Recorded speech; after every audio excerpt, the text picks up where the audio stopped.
ആരായിരുന്നു പാണക്കാട്ട തങ്ങളെന്ന് ചോദിച്ചാൽ ഞാൻ അവർക്ക് കൊടുക്കുന്ന മറുപടി അല്ലാഹുവിന്റെ റസൂലിന്റെ ഒരു ഹദീസാണ്. ഇമാം മുസ്ലിം തങ്ങൾ തന്റെ സ്വഹീഹിൽ ഉദ്ധരിക്കുന്ന ഒരു ഹദീസ്. പാണക്കാട്ട തങ്ങളെ മുന്നിൽ കണ്ടിട്ടായിരിക്കുമോ അല്ലാഹുവിന്റെ റസൂൽ അങ്ങനെ പറഞ്ഞു പോയത് എന്ന് വരെ തോന്നിപ്പോവും. മാനഖസത് സദഖത്തും മിമ്മാൽ വമാ സാദല്ലാഹു അബ്ദൻ ബിഅഫ്വിൻ ഇല്ലാ ഇസ്സാ വമാ തവാദഅ അഹദുൻ ലില്ലാഹി ഇല്ലാ റഫഅഹുല്ലാഹ്. മൂന്ന് കാര്യങ്ങളാണ് അതിലൂന്നി പറഞ്ഞിട്ടുള്ളത്. മാനഖസത്ത് സദഖത്തുൻ, ധർമ്മം ചുരുക്കിക്കളഞ്ഞിട്ടില്ല.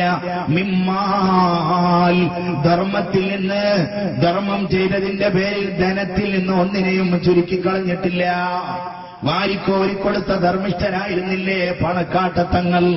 മഹാനായ തങ്ങൾ വാരിക്കോരിക്കൊടുത്ത ആളായിരുന്നു. പലരും അത് മനസ്സിലാക്കിയില്ല. മനസ്സിലാക്കിയവർ അത് പച്ചയായിട്ട് പറഞ്ഞു. നിങ്ങൾ കേട്ട് കാണുമല്ലോ, JDTയുടെ സെക്രട്ടറി ആയിരുന്ന ഹസനാജി പറഞ്ഞ കഥ. തൃശൂരിലെ ജ്വല്ലറി ഉദ്ഘാടനവും കഴിഞ്ഞ് തിരിച്ചു പോരുമ്പോ കാറിന്റെ പിൻസീറ്റിൽ ഇരുന്നിട്ട് ഹസനാജി തലക്ക് കൈകൊടുത്തിട്ട് ആലോചിച്ചു. ഓരോ ദിവസവും വലിയ വലിയ ഷോപ്പിംഗ് മാളുകളും വലിയ വലിയ സ്വർണ്ണക്കടകളുമൊക്കെ ഉദ്ഘാടനം ചെയ്യുന്ന ഇവന്മാർക്ക് കിട്ടുന്ന കൈമടക്കുകൾ ഏത് ഖജനാവിലായിരിക്കും പാണക്കാട്ടുകാർ സൂക്ഷിക്കുന്നത്? ഹസനാജി അങ്ങനെ തെറ്റിദ്ധരിച്ചാൽ അത്ഭുതപ്പെടാനില്ല. കാരണം ഗിന്നസ് റെക്കോർഡിലെങ്ങാണ്ട് പള്ളി ഉദ്ഘാടനം ചെയ്ത വ്യക്തിക്കൊരു സീറ്റ് കിട്ടുകയാണെങ്കിൽ, മദ്രസക്ക് തറക്കല്ലിട്ട ഒരു വ്യക്തിക്ക് സീറ്റ് കിട്ടുകയാണെങ്കിൽ അത് പൂക്കോയ തങ്ങളുടെ മക്കൾക്കല്ലാതെ മറ്റാർക്കായിരിക്കും? അള്ളാഹു അവർക്ക് കൊടുത്ത ഒരു ബഹുമാനമല്ലാതെ മറ്റെന്താണത്? ആ മഹാനായ തങ്ങളെക്കുറിച്ച് ഹസനാജി ചിന്തിച്ചു. ഇയാൾക്ക് ഇന്ന് തന്നെ എത്ര പൊന്നാ കിട്ടിയത്? ഇതൊക്കെ എവിടെയായിരിക്കും ഇയാൾ കൊണ്ടുപോയി വെക്കുന്നത്? സ്വിസ് ബാങ്കിൽ അക്കൗണ്ട് ഉണ്ടാകുമോ ഈ മനുഷ്യന്? വാഹനമോടി കോട്ടക്കല ചങ്കുവെട്ടിയിലെത്തിയപ്പോൾ കാർ സൈഡായി. ഹസനാജിയോട് തങ്ങൾ പറഞ്ഞു, ഹസനാജി എനിക്കൊരു മരണ വീട്ടിൽ പോവാനുണ്ട്. മരണ വീട്ടിൽ പോയിട്ട് തിരിച്ചു വന്നു. ദുആ ചെയ്തിട്ട് തിരിച്ചു വന്നിട്ട് കാറിൽ കയറാൻ നോക്കുമ്പോ ഒരു തള്ള വന്ന് വിതുമ്പി കരഞ്ഞുകൊണ്ട് പറഞ്ഞു, തങ്ങൾ പാപ്പാ, മലപ്പുറത്തുകാർ തങ്ങളെ അങ്ങനെയാണ് അഭിസംബോധന ചെയ്യാറുള്ളത്. തങ്ങൾ പാപ്പാ, അങ്ങയോടൊന്ന് ദുആരക്കാൻ പറയാൻ വന്നതാണ്. എന്റെ മകളുടെ കല്യാണം 3-ാം തീയതി ഞായറാഴ്ച നിശ്ചയിച്ചിട്ടുണ്ട്. ഒരു വഴിയും ഞാൻ കാണുന്നില്ല. തങ്ങളൊന്ന് ദുആരക്കണം. തങ്ങളുടെ ദുആയെ അവർ പ്രതീക്ഷിക്കുന്നുള്ളൂ. മഹാനായ തങ്ങൾ റോഡ് സൈഡിൽ നിന്ന് തന്റെ തലപ്പാവ് നേരെയാക്കി ഫാത്തിഹ വിളിച്ചിട്ട് ദീർഘനേരം ആ പെണ്ണിന് ദുആ ചെയ്തു കൊടുത്തു. മഴ പെയ്ത് ചോർന്നതുപോലെ ആ സഹോദരി സന്തോഷത്തോടുകൂടെ തന്റെ തട്ടത്തിന്റെ തല കൊണ്ട് കണ്ണിലെ വെള്ളം തുടച്ചിട്ട് എന്നാ ഞാൻ പോയിക്കോട്ടെ എന്ന് പറഞ്ഞ് തിരിഞ്ഞു നടക്കുമ്പോ ആ വലിയ മനുഷ്യനും പുഞ്ചിരി തൂവിക്കൊണ്ട് പറഞ്ഞു, പോവല്ല. ഡ്രൈവറോട് പറഞ്ഞു പിറകിലുള്ള പെട്ടിയെടുക്കാൻ. ഹസനാജിയുടെ സംശയം അല്ലാഹു തീർത്തു കൊടുത്തത് അങ്ങനെയാണ്. ആ പെട്ടി കയ്യിൽ വാങ്ങിയിട്ട് തങ്ങൾ പറഞ്ഞു, അത്രേ പെങ്ങളെ, ഇത് പൊന്നാണ്, എത്രയുണ്ടെന്ന് ഞാൻ തുറന്നു നോക്കിയിട്ടില്ല, നീ കൊണ്ടുപോയിക്കോ. വല്ല പോരായ്മയും വന്നാൽ ചൊവ്വാഴ്ച പാണക്കാട്ടേക്ക് വാ, നമുക്ക് വല്ല പരിഹാരവും കാണാം. ഹസനാജി പറയുന്നു, 20 പവനുണ്ടായിരുന്നു അതിൽ, ഞാനാണ് അതെടുത്തു വെച്ചത്. 20 പവനുണ്ടായിരുന്നു. എത്രയുണ്ടെന്ന് പോലും നോക്കാതെ വാരിക്കൊടുത്ത ധർമ്മിഷ്ഠൻ, അതാണ് പണക്കാട്ട തങ്ങൾ. അല്ലാഹുവിന്റെ റസൂല് രണ്ടാമത് പറയുന്നു, വമാ സാദല്ലാഹു അബ്ദൻ, ഒരടിമക്കും അല്ലാഹു വർദ്ധിപ്പിച്ചിട്ടില്ല, ബിഅഫ്വിൻ, സമാധാനത്തിന്റെ സംയമനത്തിന്റെ വഴി തെരഞ്ഞെടുത്തതിന്റെ പേരിൽ, ഇല്ലാ ഇസ്സാ, അന്തസ്സല്ലാതെ അല്ലാഹു വർദ്ധിപ്പിച്ചിട്ടില്ല. പലരും പറഞ്ഞു പാണക്കാട്ടുകാർ ഈ സമുദായത്തെ കൊണ്ടുപോയി വിറ്റിട്ടേ അടങ്ങുവെന്ന്. ബദർ കണ്ടില്ല മക്കളെ, ഉഹദ് കണ്ടില്ല മക്കളെ എന്നൊക്കെ പറഞ്ഞിട്ട് ഈ പാവപ്പെട്ട സമുദായത്തിന്റെ ചെറുപ്പക്കാർക്ക് ഭീകരതയുടെ തീവ്രതയുടെ ഇഞ്ചക്ഷൻ അടിച്ചു കൊടുത്ത പലരും ഇന്നും പല ജയിലുകളിലും മുസ്ലിം ചെറുപ്പക്കാർ അടികളെണ്ണുമ്പോ അതിന്റെ പിറകിൽ ചുക്കാൻ പിടിച്ച ചില കക്ഷികളുണ്ടല്ലോ, അവർ റബ്ബിന്റെ മുന്നിൽ കൈകെട്ടി മറുപടി പറയേണ്ടി വരുമല്ലോ.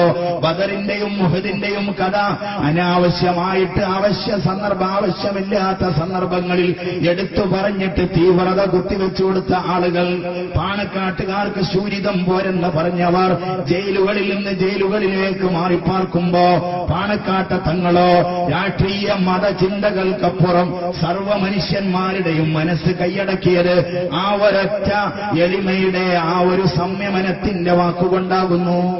അള്ളാന്റെ ഹബീബ് പറയുന്ന, ആരും വിനയത്തിൽ ഐക്യത്തിന്റെ സമാധാനത്തിന്റെ വഴി പറഞ്ഞിട്ടില്ല. ഇല്ലാ റഫഅഹുല്ലാഹ്, അല്ലാഹ് അവരെ ഉയർത്തിയിട്ടല്ലാതെ.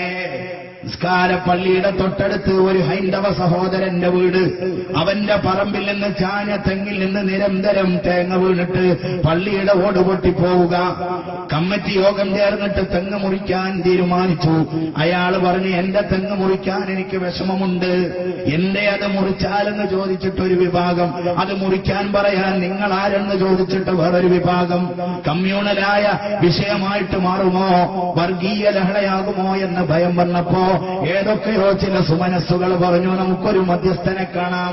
ഹിന്ദുവിനെയും മുസ്ലിമിനെയും ഒരു മേശക്ക് ചുറ്റുമിരുത്തിയിട്ട് മധ്യസ്ഥത പറയാൻ അർഹതപ്പെട്ടവൻ മറ്റാരുമല്ല, ഹജറുൽ അസ്വദ് തന്റെ തലപ്പാവിൽ കെട്ടിയിട്ട് എടുത്തു വെച്ചിട്ട് ലോകത്ത് മധ്യസ്ഥതയിലൂടെ വിപ്ലവം സൃഷ്ടിച്ച മുഹമ്മദ് നബി സല്ലല്ലാഹു അലൈഹി വസല്ലമയുടെ പേരമക്കളല്ലാതെ വേറെ ആരാണതിനുള്ളത്?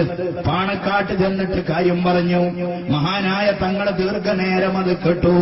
എന്നിട്ട് എണീറ്റ് നിന്നിട്ട് പള്ളി കമ്മിറ്റിയുടെ പ്രസിഡന്റിനെ വിളിച്ചിട്ട് പറഞ്ഞു, ഹാജിയാരെ, മേശപ്പുറത്ത് ആരൊക്കെയോ വെച്ച ചില സംഖ്യകൾ കയ്യിൽ ചുരുട്ടിപ്പിടിച്ചിട്ട് ഹാജിയാരുടെ കയ്യിൽ കൊടുത്തിട്ട് പറഞ്ഞു, നമുക്ക് പള്ളിയുടെ ഓട് മാറ്റിയിട്ട് കോൺക്രീറ്റ് ആക്കി കളയാം, ആദ്യത്തെ ഫണ്ട് എന്റെ വകയിലായിരിക്കട്ടെ. ഹിന്ദു സഹോദരനെ അരികിൽ വിളിച്ചിട്ട് അവന്റെ തോളത്ത് സ്നേഹത്തോടെ തട്ടിയിട്ട് പാണക്കാട്ട തങ്ങൾ പറഞ്ഞു, മോനെ, നീ നിന്റെ തെങ്ങ് മുറിക്കൊന്നും വേണ്ട, അതവിടെ നിന്നോട്ടെ. അവന്റെ പോക്കറ്റിലും ഒരു കൈമടക്ക് കൊടുത്തു. അൽവിയാക്കയുടെ കട്ടൻ കാപ്പിയും കുടിച്ചിട്ട് വൈരാഗ്യത്തോടെ വന്നവർ രണ്ട് കൈയും ചേർത്ത് പിടിച്ച് സന്തോഷത്തോടെ തിരിച്ചുപോയി. ഹിന്ദു സഹോദരന്റെ വീട്ടിൽ ആളുകൾ കാത്തു നിൽക്കുന്നു. എന്താടാ പാണക്കാട്ട തങ്ങൾ പറഞ്ഞത്? അവന്റെ അമ്മ ഇറങ്ങി വന്നിട്ട് ചോദിച്ചു, എന്താടാ തങ്ങൾ പറഞ്ഞത്?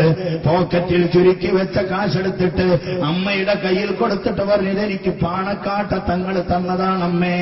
അമ്മേ, തങ്ങൾ പറഞ്ഞത് തെങ്ങ് മുറിക്കണ്ടെന്നാണ്. നെഞ്ചത്ത് കൈയടിച്ചിട്ട് ആ അമ്മ പറയുന്നു, എനിക്കിപ്പൊ കാണണം പാണക്കാട്ട തങ്ങളെ, എനിക്കിപ്പൊ കാണണം പാണക്കാട്ട തങ്ങളെ. അതേ വണ്ടിയിൽ ആ വല്യമ്മ പാണക്കാട്ട കൊടപ്പനക്കല വസതിയുടെ മുന്നിൽ വന്നിട്ട് തങ്ങളോട് ഭവ്യതയോടെ പറയുന്നു, പ്രിയപ്പെട്ട തങ്ങൾ പാപ്പ, എന്റെ മോൻ പറഞ്ഞത് തെറ്റായി പോയെങ്കിൽ ഈ വിറക്കുന്ന കൈകൊണ്ട് ഞാൻ മുറിച്ചോളാം ആ തെങ്ങ്, നിങ്ങൾ എന്നോട് പൊറുക്കണേ എന്ന് പറഞ്ഞ ആ വലിയ സ്ത്രീയും ലോകത്തോട് വിളിച്ചു പറഞ്ഞത് മഹാന്മാരായ അഹ്ലുബൈത്തിന്റെ മഹിമയാകുന്നു. അവർ ലോകത്ത് വരച്ചു കാണിച്ചത് സ്നേഹമാണ്. അവർ ലോകത്ത് വരച്ചു കാണിച്ചത് ദാനവും ധർമ്മവുമാണ്. റമദാനിന്റെ തേട്ടം അതാണ്. വിഷമിക്കുന്നവന് ഒന്നും കൊടുക്കാനില്ലെങ്കിലും അരയിൽ തിരികെ വെച്ച കൈലേശെങ്കിലും എടുത്തിട്ട് അവന്റെ കണ്ണിലെ വെള്ളം തുടക്കാൻ